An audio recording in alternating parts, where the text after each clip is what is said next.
নমস্কাৰ স্বাগতম মোৰ এএছ আছামিজ চেনেলে প্ৰিয় ছাত্ৰ ছাত্ৰীসকল আজি ক্লাছ 8ৰ অসমীয়া পাঠ্যপুথিৰ পাঠ 15 শিশুলীলা কবিতাটিৰ যিমানখিনি পাঠভিত্তিক কোৱেশ্চন আনসাৰ আছে আমি সম্পূৰ্ণ কোৱেশ্চন আনসাৰ আমি এইটো ভিডিঅ'ত আলোচনা কৰিম তো বলা ভিডিঅ'টো দীঘল নকৰাকৈ ইয়াৰ অনুশীলনী পাঠভিত্তিক ক্ৰিয়াকলাপৰ কোৱেশ্চন আনসাৰখিনি আৰম্ভ কৰোঁ। 1 নম্বৰ আছে উত্তৰ দিয়া আছে শিশুলীলা গুখাটি কোনে ৰচনা কৰিছিল। ইয়াৰ উত্তৰ হ'ব শিশুলীলা গুখাটি মহাপুৰুষ শ্ৰীমন্ত শংকৰদেৱে ৰচনা কৰিছিল। 6 নম্বৰ প্ৰশ্ন শিশুলীলাত কাৰ কথা কোৱা হৈছে। ইয়াৰ উত্তৰ হ'ব শিশুলীলাত শিশু শ্ৰীকৃষ্ণৰ কথা কোৱা হৈছে। 9 নম্বৰ শিশু শ্ৰীকৃষ্ণই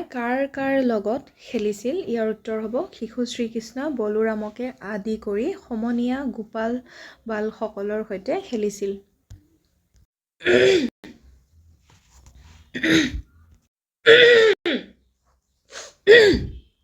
6 নম্বৰ প্ৰশ্ন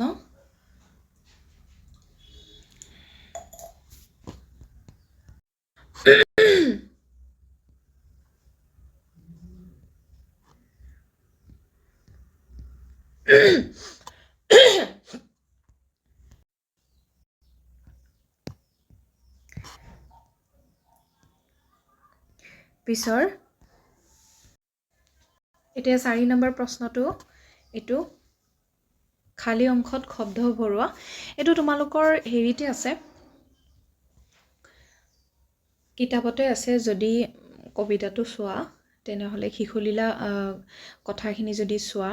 তেনেহ'লে তোমালোকে এই লাইনবিলাক চাব পাৰা, এইখিনি ধুনীয়াকৈ কৰিব পাৰা। তথাপি মই আনসাৰবিলাক তলত কৰি দিছোঁ। ইয়াৰ উত্তৰবিলাক হ'ল উত্তৰটো এইখিনিতে আছে যত গোপ শিশু বলাই আদি সবে বইলা গয়া কৃষ্ণৰ বাদী। তাৰপিছত যশোদাৰ আগে দিলে খল খাইলন্ত কৃষ্ণে মাতি একদল। তাৰপিছত 6 নম্বৰটো প্ৰশ্ন আছে, এইটো উত্তৰ হ'ব শুনিয়া কৃষ্ণৰ হৰিল মাত চকু টেৰ কৰি মাওক শান্ত ভয়তে যেন কাম্পই হাত ভৰি যশোদা দেখে পুত্ৰ গ'ল ধৰি। এতিয়া 5 নম্বৰ প্ৰশ্নটো শিশুলীলাৰ কথাখিনি গদ্য ৰূপত লিখা। শিশুলীলাৰ কথাখিনি গদ্য ৰূপত লিখিব দিছে। তো ইয়াৰ উত্তৰটো হৈছে এইটো উত্তৰ বালক কৃষ্ণই ব্ৰজদামৰ শিশুবিলাক আৰু ককায়েক বলৰামৰ লগত খেলি আছিল। শ্ৰীকৃষ্ণই মাটি খোৱা বুলি শিশুসকলে যশোদাৰ আগত লগাই দিলে। এই কথা শুনি যশোদাই পুতেকৰ হাতত ধৰি ক'লে তই মাটি কিয় খাইছিলি, তোক আজি মই কোবাই পিঠিৰ ছাল ছিঙিম। সেই কথা শুনি কৃষ্ণই ভয় খাই কঁপিব ধৰিছে আৰু মাকক কেৰাহকৈ চাইছে। কৃষ্ণই ক'লে মই মাটি খোৱা নাই। তাৰ উত্তৰত যশোদাই ক'লে তোৰ ককায়েকৰ বলোভদ্ৰ আৰু লগৰবোৰে কি মিছা কথা ক'ব নেকি। কৃষ্ণই ক'লে মই মাটি খোৱা নাই, শিশুসকলে আৰু দাদাই মিছা কথা কৈছে। যশোদাই ক'লে তই যদি মাটি খোৱা নাই তোৰ মুখখন মেলি দে মই চাওঁ। কৃষ্ণই নিজৰ মুখখন মেলি দিলে। কৃষ্ণৰ মুখখন মেলি যশোদা হতভম্ব হৈ ৰৈ যে গোটেই জগতখন কৃষ্ণৰ মুখৰ ভিতৰতে আছে। এইখিনিয়ে এই কবিতাটোৰ গদ্য ৰূপ, মানে কবিতাৰ নিচিনা ডাইৰেক্ট ট্ৰেন্সলেট কৰি যোৱা হৈছে অসমীয়াখিনি। এইখিনি তোমালোকে লিখিব পাৰা, এটা সাধুৰ নিচিনা মনত পেলাব পাৰা। শিশুলীলা কথাখিনি গদ্য ৰূপত সাধুৰ নিচিনাই হৈছে। এইখিনি চাবাচোন কবিতাবিলাক সদায় তোমালোকে সাধুৰ নিচিনা মনত ৰাখিবা, তেনেহ'লে সহজ হয়, বুজি পোৱাটো সহজ হয়, মনত ৰখাটো সহজ হয়। ষ্টেপ বাই ষ্টেপ মনত ৰাখিবা। প্ৰথমে কি হৈছে, তাৰপিছত কি হৈছে, এনেকুৱা সাধুৰ নিচিনা যদি ভাগ কৰি যদি মনত ৰাখা তেনেহ'লে যিকোনো কবিতাৰ সাৰাংশ বা গদ্য ৰূপত লিখিবলৈ একদম উজু হৈ যায়। ঠিক আছে, এইটো এটা ধুনীয়া সাধুৰ নিচিনাই মনত ৰাখিলেই হ'ল। সেইদৰে তলৰ পদ ফাকি পিছৰখিনি চোৱা ইয়াত 6 নম্বৰ চোৱা তলৰ 6 নম্বৰ আছে তলৰ পদ ফাকি পঢ়া আৰু আধুনিক অসমীয়া গদ্য ৰূপটো জানি লোৱা এইখিনি পদ ফাকি পঢ়িব দিছে আৰু ইয়াৰ আধুনিক অসমীয়া কেনেকৈ হয় আগতে পুৰণা অসমীয়া কেনেকৈ আছিলে এতিয়া আধুনিক অসমীয়া কেনেকুৱা ৰূপত পৰিৱৰ্তন হৈছে এইখিনি চাব দিছে তেনেকা তোমালোকৰ ইয়াত ক আৰু খ দি আছে এইখিনি নিজে কৰিব দিছে ক আৰু খ এইখিনি নিজে কৰিব দিছে তো ক আৰু খৰ আনসাৰবিলাক মই কৰি দিছোঁ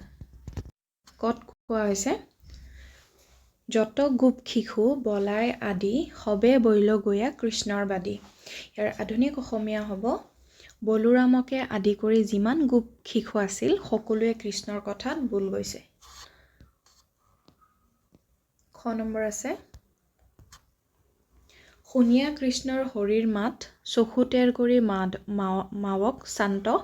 ভয়তে যেন কামপৈ হাত ভৰি যশোদা খেদে পুত্ৰ গ'ল ধৰি ইয়াৰ আধুনিক অসমীয়া হ'ব শুনি কৃষ্ণৰ মুখৰ মাত হৰিল আৰু চকু তেৰা কৰি মাকৰ ফালে চালে যশোদাক দেখি কৃষ্ণই ভয় খালে আৰু ভয়তে যেন হাত ভৰি কঁপিবলৈ ধৰিলে এতিয়া তোমালোকৰ ভাষা অধ্যায় চোৱা পেজ নম্বৰ হৈছে তোমালোকৰ 143 পেজ নম্বৰ 134ত চোৱা ব্যৱহাৰিক ব্যাকৰণ আছে এইখিনি অলপ গ্ৰামাৰ আছে গ্ৰামাৰখিনি কৰা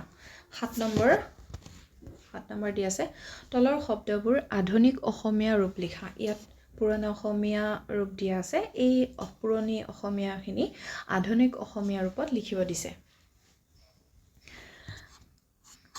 হাসি মতলব হাঁহি চকু মানে চকু আগতে চকু আছিল এতিয়া চকু হৈছে ধৰিব পাৰিছানে এইখিনি আখৰবিলাক ষ্টুডেণ্টে লিখা হয় আচ্ছা মই এইখিনি তোমালোকে চোৱা মই তলত ইয়াৰ আনসাৰবিলাক কৰি দি আছোঁ মাতন্ত এইটো হ'ব মাতিলে মাৱক মাকক তাৰপিছত আছে প্ৰকাশিয়া এইটো হৈছে প্ৰকাশ কৰিলে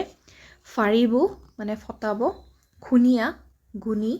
তেৰা সমস্ত গোটেই শুধন্ত সুধিলে কামপৈ মানে কপি এই উত্তৰবিলাক মই তলত দিছোঁ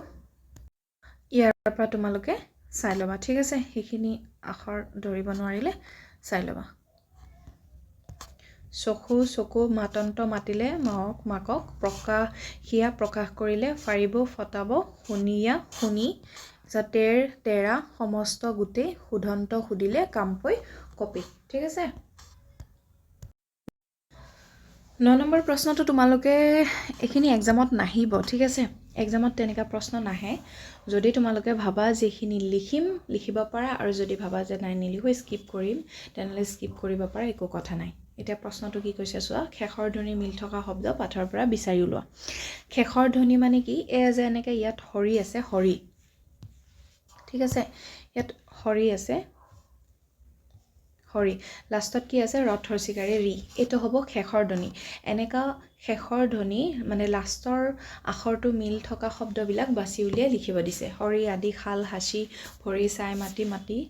পাছে বেঠা এইখিনিৰ শেষৰ ধ্বনি মিল থকা শব্দ পাত্ৰিৰ পৰা বিচাৰি উলিয়াই লিখিব দিছে ইয়াৰ উত্তৰবিলাক মই তলত কৰি দিছোঁ ইয়াৰ উত্তৰটো হ'ল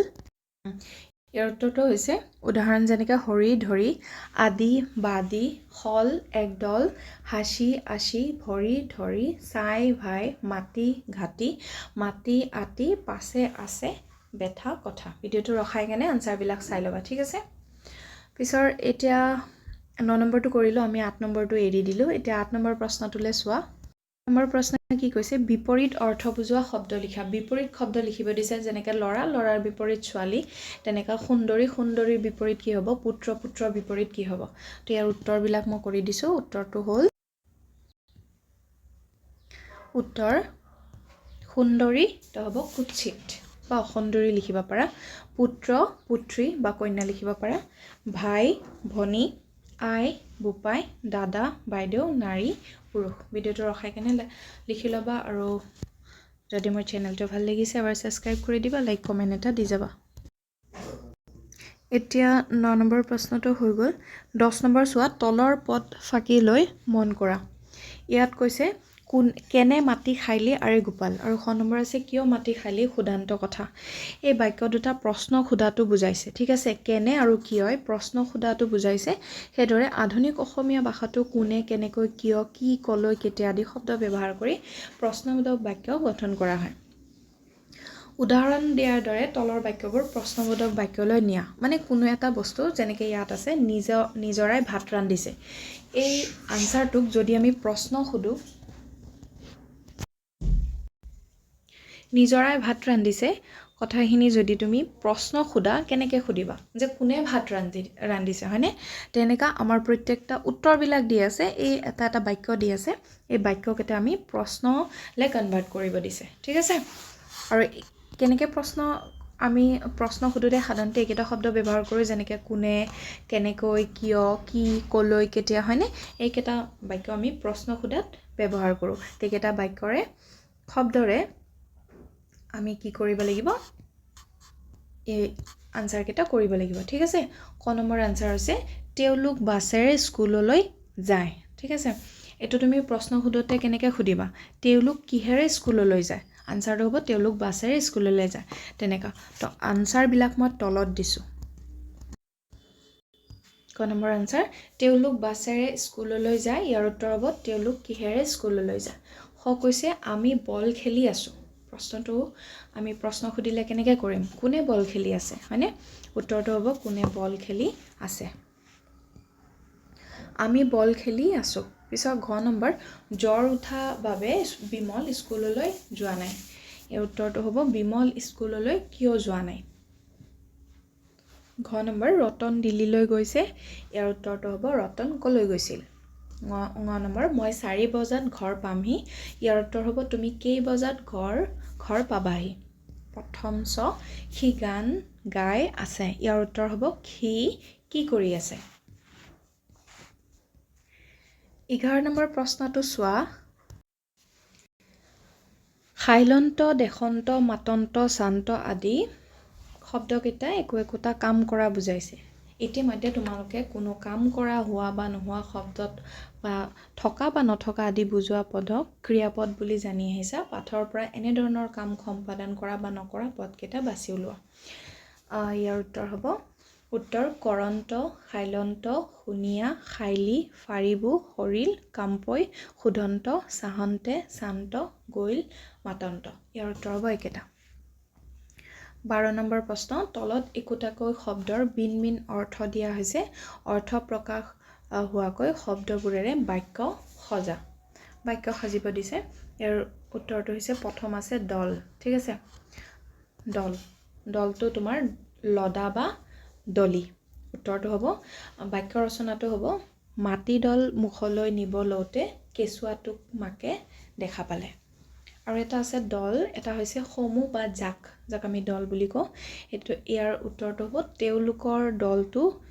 বিয়া নাম প্ৰতিযোগিতাত প্ৰথম হৈছিল ইয়াত আছে চোৱা সেম আমি লিখোনতেও সেম লিখো উচ্চাৰণ কৰোঁতে আমি সেমে উচ্চাৰণ কৰোঁ কিন্তু বেলেগ